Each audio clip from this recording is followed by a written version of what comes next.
PBS.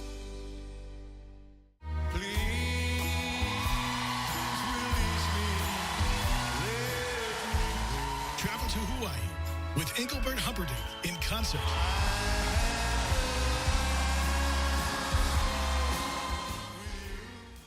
Saturday at 4 on Arizona PBS. From the Cronkite Studios in downtown Phoenix, this is Cronkite News. A federal judge in California blocked President Trump's asylum ban. What this means for the thousands of migrants seeking asylum from their home countries in Central America.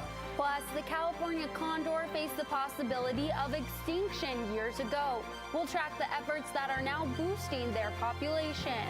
And do you think you've got what it takes to be an FBI agent? We take you on a behind-the-scenes look at how these agents apply for duty next. Cronkite News starts now. Good evening and welcome to Cronkite News on Arizona PBS. I'm Jordan Daphnis. And I'm Matt Lively. Thank you for joining us tonight.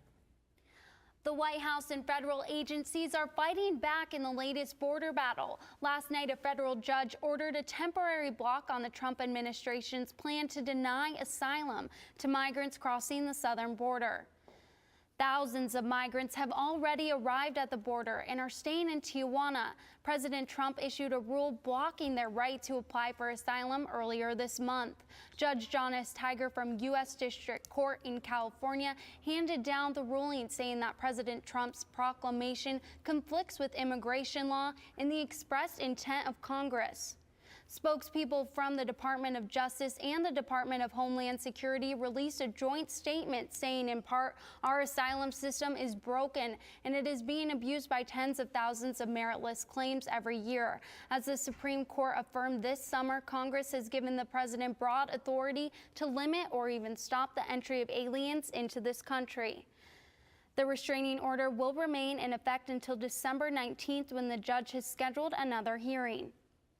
Members of the Phoenix community who help many of these migrants once they reach the United States say they are often misunderstood. The First Church UCC has worked with both Immigration and Customs Enforcement and the Phoenix Restoration Program, providing food and temporary shelter to hundreds of migrants after they've applied for asylum in the U.S. Senior Pastor James Pennington says he's had a hard time understanding some of the decisions made by President Trump when it comes to immigration policy.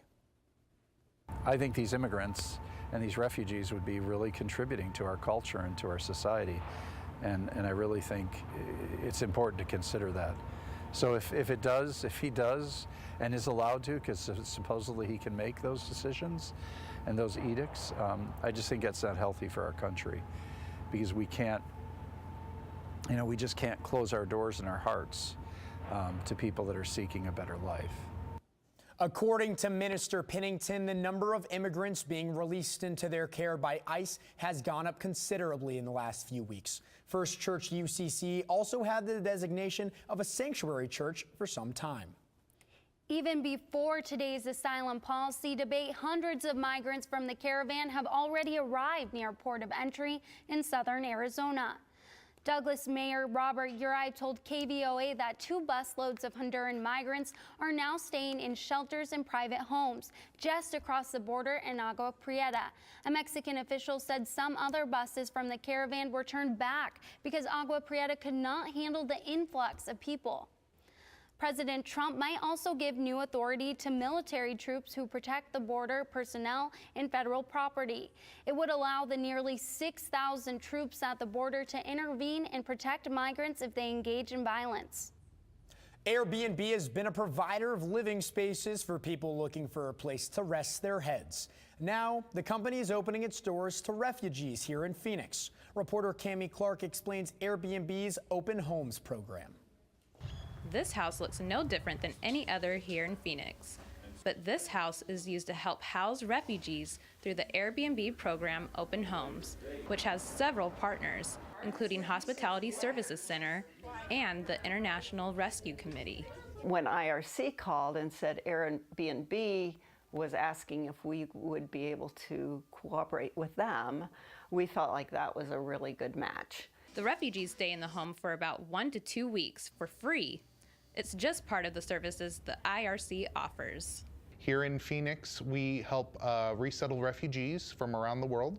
When they first arrive in Phoenix, we help them find housing, employment, healthcare, education. As of September 2018, Airbnb has been able to house more than 15,000 people through open homes, according to their website.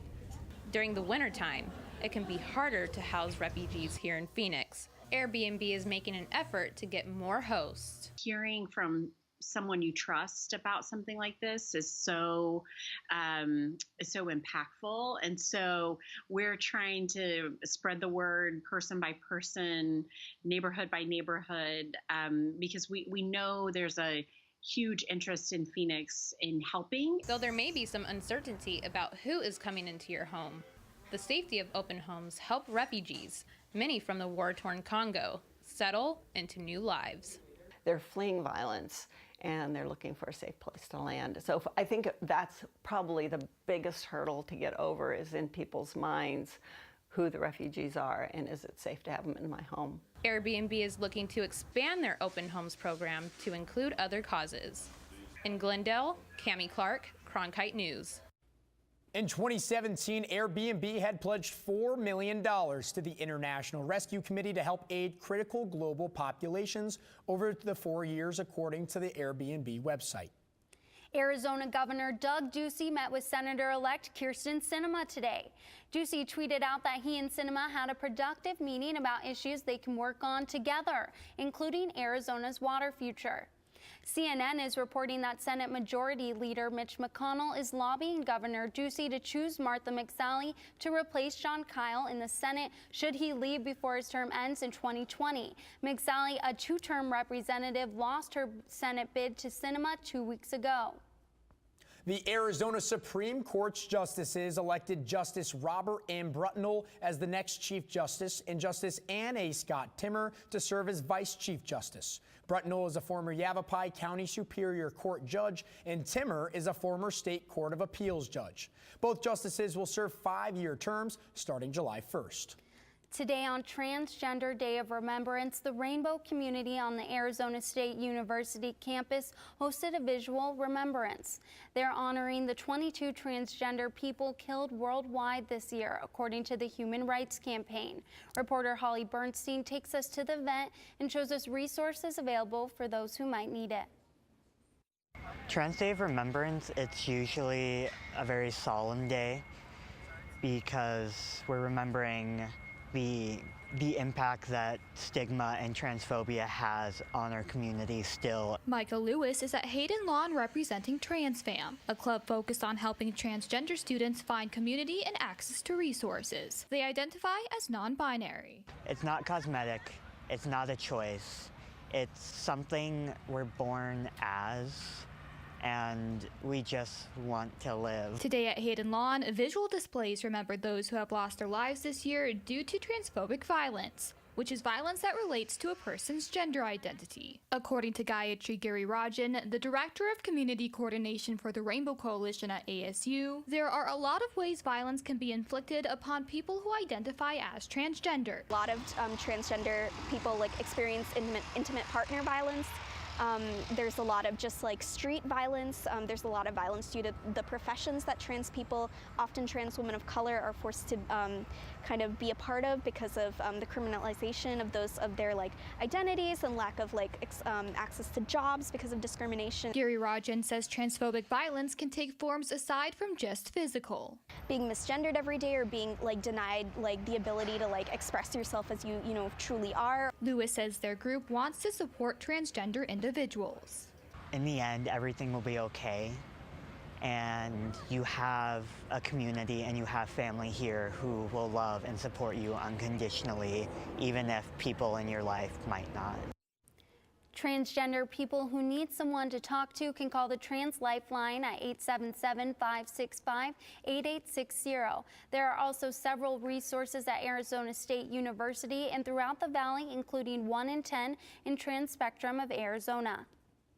Thanksgiving is just 2 days away, and some of us may be taking time off from the gym. But coming up on Cronkite News, we're not taking any breaks as we train with FBI agents. Plus, learn about the efforts to preserve a historic cemetery right here in Phoenix. I'm Judy Woodruff, anchor and managing editor of the PBS NewsHour. The journalists of tomorrow face a fast-changing media landscape, but quality news remains vitally important to our communities, our country, and our world. At ASU's Walter Cronkite School of Journalism and Mass Communication, students learn solid, reliable reporting, holding the powerful accountable, and rebuilding the public's trust. The Cronkite School and Arizona PBS, preparing the next generation for a stronger future of journalism.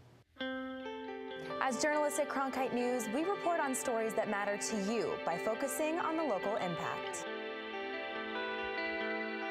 We dig deeper and work tirelessly to keep you informed. Live in Wickerburg. Live in Los Angeles. In Cleveland. In Washington. In Louisville. From Jerusalem. Live in Philadelphia. From around the world to right here in Phoenix. At Cronkite News, we report the facts and stick to the truth. It's a little change to the law that supporters could solve a big issue for one Arizona tribe. Lillian Donahue in our Washington bureau has the latest on a bill that's under consideration in the Senate. The Gila River Federal Rights-of-Way, Easements, and Boundary Clarification Act would give the Gila River Indian community 3,400 acres if it passes, solving a long-standing trust issue between the United States government and the tribe. Every tribal nation has come to a point of dealing with either mismanagement or undermanaged record keeping. And it's that mismanagement of records and trust lands by the government that has made infrastructure planning difficult for tribal leaders in the Gila River Indian community.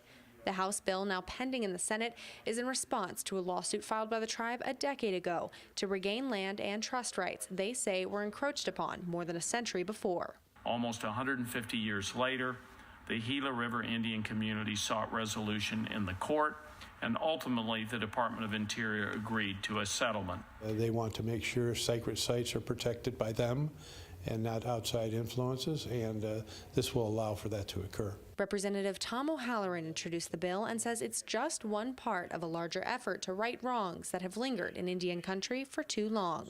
It's a never-ending process right now, and it's not been, I think the Congress has not done its job over the last number of decades. The Gila River Indian community is located south of the valley, stretching from Goodyear to past Queen Creek. Councilman Barney Enos Jr. says that the tribe wants to be good neighbors to Phoenix, while also restoring rights to their people. Number one, preserve, but also to ensure that the folks affected by this don't become victims of a dispute. In Washington, Lillian Donahue, Cronkite News.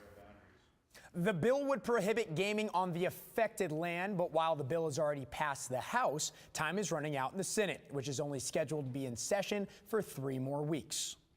For decades, a piece of land on Phoenix's south side has hid the secrets of hundreds of early Latino settlers who helped build the city, many of them buried in a place that seems long forgotten. Cronkite News reporter Brittany Watson talked with activists and community members who are speaking out and hoping this piece of the city's history gets the recognition it deserves. Vandalized, trashed, abandoned, this unmarked field is the final resting place for over 300 Mexican pioneers who spent their lives helping build Phoenix in its early days. This nondescript patch of land located off 12th Street and Broadway is actually the Sotelo Herd Cemetery, with its earliest recorded burial dating back to the late 1800s. Phoenix wouldn't be what it is today if it wasn't for those people who were the foundation of the city of Phoenix, and somehow we forget that. Many residents who live near Sotelo Herd don't even know their homes are just yards away from a cemetery, a place where many children were also buried. Some of those who do know say they've seen this final resting place get trashed. I'd often see people riding their motorbikes and running across the field, throwing rocks and messing around. I don't think they had an idea of it being a cemetery. The Pioneer Cemetery Association has worked to preserve historic cemeteries like Sotelo Herd by salvaging and removing what they can of the damaged headstones to try and preserve what little is left. Litchfield Park resident Ellie Roman has spent years researching her ancestors, eventually finding out that 8 of them were buried at Sotelo Herd, a cemetery that she had never even heard of before. I was really surprised we had so many family members there, but it made sense. They were ranchers, laborers. They worked the Herd ranch. My different branches of the family, they've all been here, it seems like, from the early 1900s. But a lot has changed since that time. Currently, the cemetery is enclosed on 2 sides, leaving the other 2 sides exposed. Representatives from the nonprofit organization that own this land say that they do not have the money to finish all the improvements that are still needed. The nonprofit organization Trellis owns the land where the cemetery sits. They were supposed to build low-income housing on part of the property, but that clearly hasn't happened. Unfortunately, the market crashed, and to this day we haven't built anything, but we have just maintained the land. The Pioneer Cemetery Association and Trellis have proposed improvements, including building an iron fence along the south and west perimeters, having a monument, and adding an entrance to the cemetery on 12th Street. The repairs will cost thousands of dollars. The main question now is, where will that money come from? We need everyone's help to raise the funding to finish this beautification project for Sotelo Herd Cemetery. To know that their babies or family members are there, not to have that respect is just heartbreaking. In Phoenix, Brittany Watson, Cronkite News.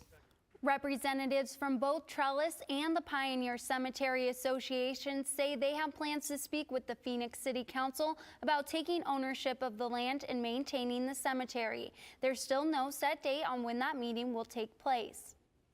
The California condor faced extinction as recently as 2 decades ago. But coming up on Cronkite News, find out how the species is making a comeback. Holiday season is finally upon us, and we are seeing those cooler temperatures on the top half of the southwest region. Current temperatures coming up next on Cronkite News.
Recovery efforts are still ongoing in California as forest fires continue to burn across the state. The California Department of Forestry and Fire Protection said the Camp Fire in Northern California is now 70% contained, and more help could be on the way. Rain is expected in the area later this week, which could help the ongoing fight. However, officials warn that this could lead to flash flooding and mudslides. Earlier this fall, 4 California condors were released by the Peregrine Fund at Vermilion Cliffs National Monument. Next month, more condors will be released in California. Cronkite News reporter Emily Four explains these releases are part of an ongoing effort to bring the condors back from the brink of extinction. I ended up kind of falling in love with it. Nadia Seal Faith, Conservation and Science Associate for the Santa Barbara Zoo, is reminiscing about California condors. Seal Faith works to understand condors and their nesting habits. By 1987, all 22 condors left in the wild were taken into captive breeding, an attempt to save them from extinction. It's not only a fascinating species, but it's been a fascinating program to work with. Through the U.S. Fish and Wildlife Service and other organizations like the Ventana Wildlife Society, California condors have since been reintroduced into the wild, and their population is slowly growing. In fact, this year is really exciting because this year we had a record number of nests in Southern California. There was 12. That's the most of any that we know historically. Yet, condors are still battling their leading cause of death, lead poisoning. Condors are scavengers and eat the remains of animals killed by hunters. The only issue is that lead ammunition fragments into many, many, many tiny pieces inside a carcass. Rachel Wolstenholme manages the condor program at Pinnacles National Park. She says she doesn't want to discourage hunting, but she wants to offer alternatives to lead ammunition. There's copper bismuth, rifle ammunition. There's also steel shot. If people are using lead shot right now, like in a shotgun, there's steel shot. But Wolstenholme is hopeful California condors will be taken off the endangered species list in the near future. I've seen 6 or 7 flying just over the high peaks there. I like to say less than a decade. I actually know we could get there sooner. It's all about making sure that they have a clean food resource. There are currently 44 California condors managed by Pinnacles National Park. In December, 3 more will be released from this site. We do what's called a soft release. And so what we do, we'll open the trap door for them so they can leave when they're ready. Joint efforts and successful releases keep Wolstenholme and Seal Faith motivated. It's just been so collaborative, and it's so great to see so many people, wanting this bird to succeed. And I think that's just been really special to be a part of. In Los Angeles, Emily Four, Cronkite News. There are 5 condor release sites in North America, one of them right here at the Vermilion Cliffs in Arizona. Condors can also be seen at the Grand Canyon. Horseshoe Bend is not only one of the most scenic spots in Arizona, it's also one of the most popular, leading to huge problems with parking. A National Park Service plan to expand parking is now underway, but the city of Page has had to close the north parking lot for construction and place other restrictions until the project is complete in March. But for now, tour buses with more than 20 passengers won't be able to park on site, and people will be prohibited from parking along US 89. It's Thanksgiving week here in Phoenix. That's right. Let's go to Alexis in the Weather Center to see how the weather will be for this holiday. Alexis? Good afternoon, everyone. It is finally Thanksgiving week, and we are feeling those cooler temperatures here in the valley. 78 degrees right now here in Phoenix, hitting a dew point of about 22 degrees. And for the next 8 hours, we will be dipping our toes into the 60s at about 68 degrees at 7 p.m., going all the way down to 60 degrees at 11 o'clock later tonight. Looking at the high temperatures around the state tomorrow, we're going to be topping off here in Phoenix at about 75 degrees up north in Flagstaff, 55 degrees, 67 in Globe, and 76 degrees in Yuma. The big question is what can we expect for Thanksgiving? We'll go ahead and pull out those light jackets because we're going to be topping off about 71 degrees, and it is going to be mostly cloudy outside. But speaking of Thanksgiving, we have a lot of family events going on later this weekend. As you can see, we have the cityscape going on. The 23rd at 6 p.m. is going to be 65 degrees. Go ahead and bundle up because we're going to stay in the 60s for the Phoenix Zoo, Scott's Dazzle, and Mesa Lights at 63 degrees the 23rd. As we look into the 7-day forecast, we are going to have a couple of cloudy days out there, but as we dive into the weekend, we are seeing nothing but sunshine. On Saturday, it's going to be 70 degrees, ending my week on Tuesday at 68 degrees. From the Cronkite Weather Center, I'm Alexis Leal, Cronkite News. Do you think you have the skills to be an FBI agent? Coming up on Cronkite News. Find out what it takes to join their team of skilled professionals next.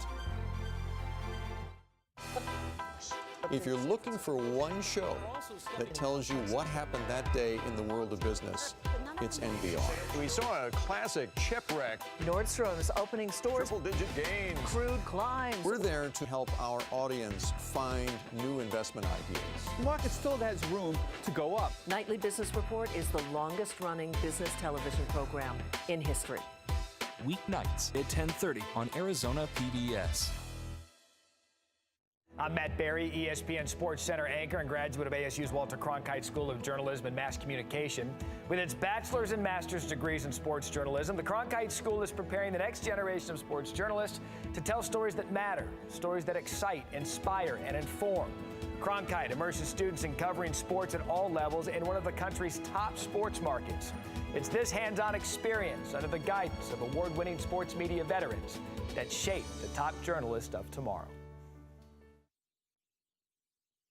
The FBI is looking to hire 900 new special agents. Everyone is encouraged to apply, but as our reporter Anthony Totri found out, there are some requirements you've got to meet. The FBI Fit Test. 4 events, 12 points required to pass and prove you meet the physical standards to make it as an FBI agent. This test was designed to push that and let you know that, yes, physically you can handle this. You can handle the firearms aspect of it. You can handle the defensive tactics aspect of it. If you do engage with a perpetrator of some sort or a subject that you're after. This test for the person who stays in shape and takes care of themselves should not be difficult. I go to the gym a few days a week, so I figured, how hard could it be? Well, the test starts off with 60 seconds of sit-ups. It's a little harder in journalism. My 47 in a minute earned me 4 points. Next up, the 300-meter run. Go! A time of 48.2 seconds added another 3 points to my total. Halfway done, 7 points. Supervisory Special Agent Azelle Grigsby says there is one simple key to passing the test. Train. This is one portion of the process that you have the answers to the test. Back to my exam. For push-ups. Similar to the first event, the goal is to do as many as possible, but in this part of the test, there is no time limit. Just do as many as you can till you can't go up anymore. Way less than I thought. I only got 1 point for my 32 FBI-approved push-ups, putting me at 8 points heading into the final step. Not too far off from jumping from journalist to special agent. Then came the 1.5-mile run. We can use that break now. With only 5 minutes rest in between each event, I definitely felt the toll of the test. So how'd I do on the run? I lost 2 points. After dropping 2 points, I ended with a final score of 6. It looks like I'm sticking to journalism after all. In Phoenix, Anthony Totri, Cronkite News.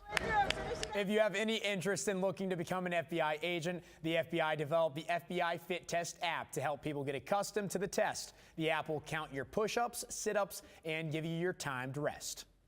That's it for Cronkite News tonight. Thanks for joining us. For top Arizona stories anytime, go to cronkitenews.azpbs.org.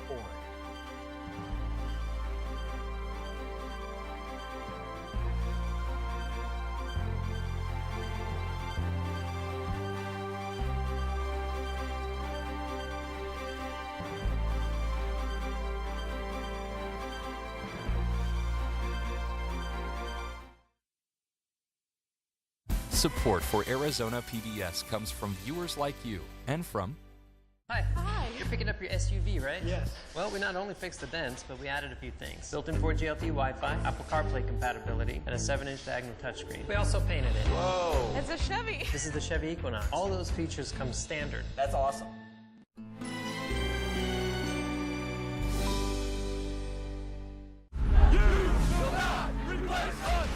After Charlottesville. Is your sense that there's new energy joining these movements? It's probably the most active in my career. Frontline and ProPublica investigate. There's video of you launching yourself into that crowd. Tonight at 8 on Arizona PBS. Explore new ideas and new worlds here on Arizona PBS, a community service of Arizona.